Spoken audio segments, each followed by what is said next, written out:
Hello! Hi, and welcome to our first ever episode of the Revision's Big Bills. Oh, they're going to be big. Oh, they are. In this particular episode, we take you through probably my personal trials and tribulations of building a huge coffee table for my living room. And I'm going to be showing you all the steps in how I managed to achieve it. So, stay tuned to see exactly how Beck's got on.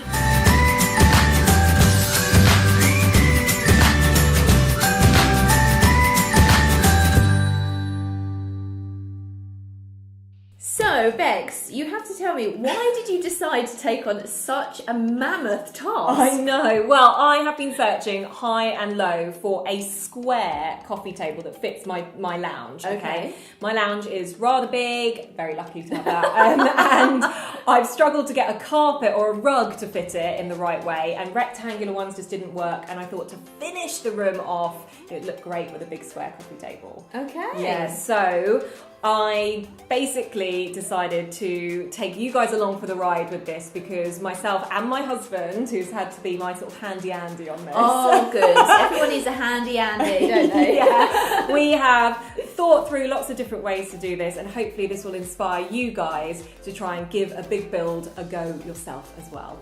Fantastic. I can't wait to see what you've made. Let's take a look.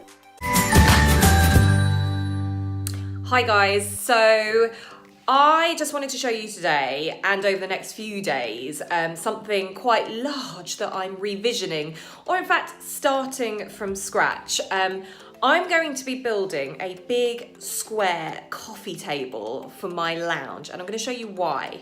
So the reason why I want to create a coffee table from scratch and do it myself rather than going out and buying one is, firstly, big square coffee tables are super expensive, and I have one of those odd shaped lounges where actually what I need is a square coffee table, a square rug, and it needs to be a real centerpiece for the room, and it has to fit in with the look of the room as well.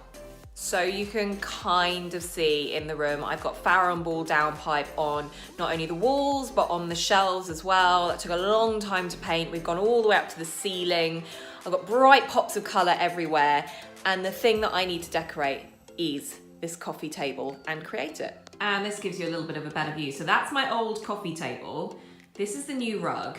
And this is where I've started to mark out just how big the coffee table is that I'm wanting to create. So it is really important that you do try and map out exactly what you want out of the size of the coffee table that you're going to build. What I have done here is mark out not only the general width, but I'm also going to be putting a glass front on it as well, which will sit in the coffee table. So I've had to mark that out as well, so I know exactly how big the wood needs to be. Now what I've actually bought here is this really hard wood that's come from Homebase, and it's already been primed, but we're going to use the underside of it. And the reason being is that here you can see there's a lip, and what I've used that for, or what I'm going to use that for, is to rest a glass top on it. And as you can also see, you can kind of see the masking tape that I measured out. This kind of fits perfectly, so I know exactly how big the kind of wooden part of my table is going to be.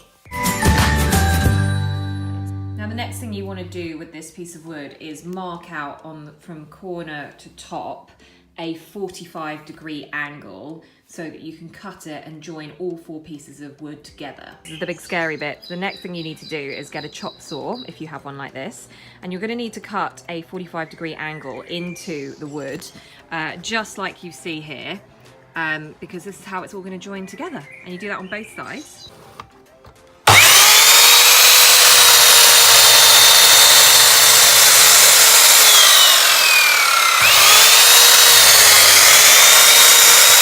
And what you want to do is create a template with your first plank of wood on all the other pieces of wood, so you get the same angle for the edge for joining it together. So you mark it with a pencil. I'm using my trusty assistant to help do that. And then you do that on both sides, and then you cut the rest of the wood. So when you join them together, you should get something like that. And then you're going to do that on all four sides. And then when you're getting around to assembling all the pieces, they start to form something like a coffee table top. Obviously with the gap in the middle. It's looking good though. Once you've assembled all 4 pieces, you need to turn the table over and on the underside, get some brackets that will support the table, depending on how heavy it is. We've chosen some silver metal ones from Homebase, and you're gonna wanna screw these in to secure it. Don't worry if the join isn't perfect, we can always use some caulking later to smooth all of that over.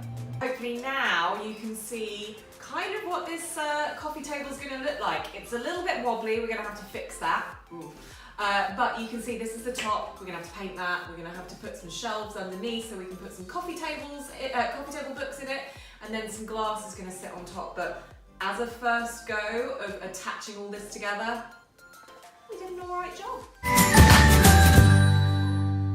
So once you've got your main frame completed, what we want to do is step it up a notch and create stage 2, which is essentially a shelf under the main part of the table, which will be able to house coffee table books and things that you can see through the glass.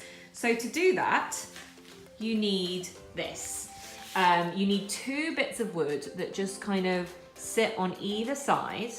For us, they're 120 centimeters in length, and it's just some simple planks of wood, and we're just going to secure them with brackets to make sure that they are deep enough, firstly, to house 2 large coffee table books, and that they are secure enough to hold a piece of MDF on the bottom.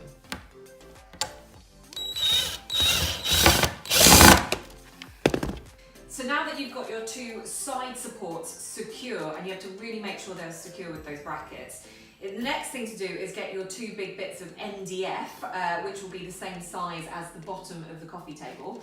And you want to measure them out. If you can get a whole massive bit of MDF, then fantastic. They just don't sell it like that in the UK.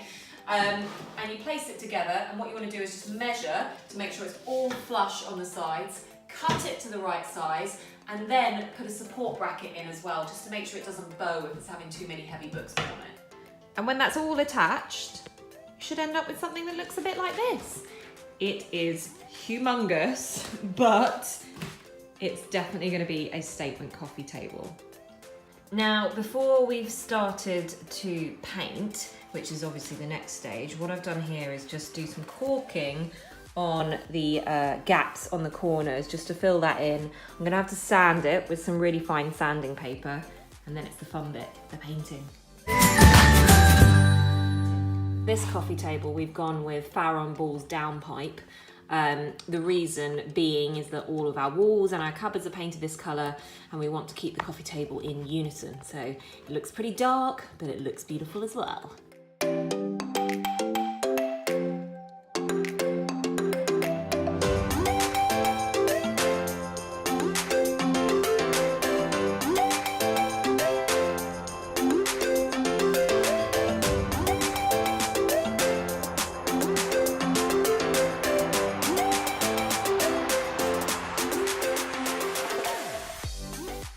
So the next thing you want to do is obviously seal the paint, and you're doing this because you're going to be putting coffee cups and lots of different things on there, and you don't want to scratch the paint off. So we've decided to use Ruston's Quick Dry Varnish. The reason for this is that we've used it on all the other products within the house, well, particularly within this room, and it gives a really strong finish. So we've got 2 coats of this that we've been doing. We're on to the second one now. So the way we're applying this particular varnish is to put it on quite thickly with the paintbrush and then go over it with a roller to really smooth it out and get it in all those nooks and crannies. And now it's time for pretty much the finishing touches. It's the metal pin legs. Now you can decide whether or not you want to spray paint them or not. We're going to go and sit and see how this looks before we decide to colour it in any way. But what you want to do is you want to replace the original metal brackets with this. So they will have held the table in place for a while, but now it's time to replace them with this, and it's simply screwing them in.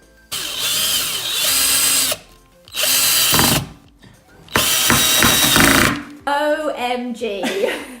That is absolutely absolutely incredible. I cannot believe you guys made that. It is absolutely gorgeous. I am Thank you. so impressed. And it looks like something that I could potentially try and make myself, actually, and hopefully you will too. Yeah, and the great thing about it is that it fit the colour of the room itself, so Yeah. it's completely bespoke to me. So that Gorgeous. shows you guys that you can make a completely bespoke piece of furniture yourself as well. Absolutely, yeah, and it's not a scary thing to do. No, not at all. So I have to ask, how much exactly do you spend on this coffee table, Bex? Well, do you know what? When I was actually looking for a coffee table of that size, I was looking in the thousands of pounds. Doesn't surprise me. Yeah, and I didn't want to spend that money. So my biggest chunk of money actually went on buying the glass to Yeah. fit in, Okay. and that was about £100 in Okay. itself. But that is a large piece of glass. I think it was It's- like 200 centimetres by 200 centimetres. It's a big That's a piece big of bit of glass.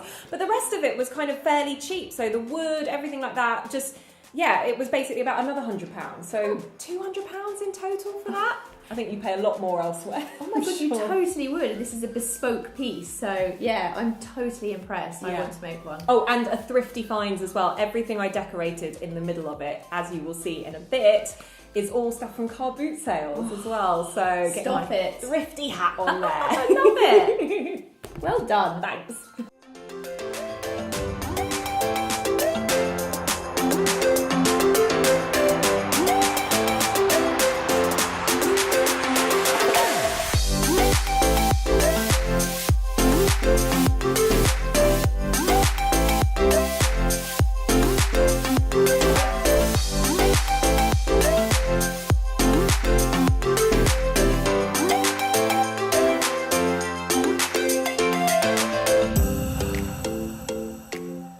I really hope you've enjoyed our first ever episode of the Revisions Big Builds. I know, I enjoyed the weeks of doing that myself. It didn't take weeks, it took a couple of weekends. But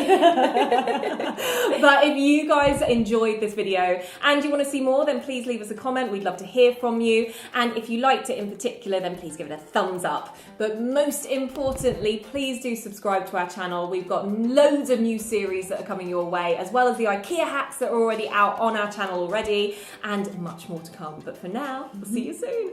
Bye. Bye.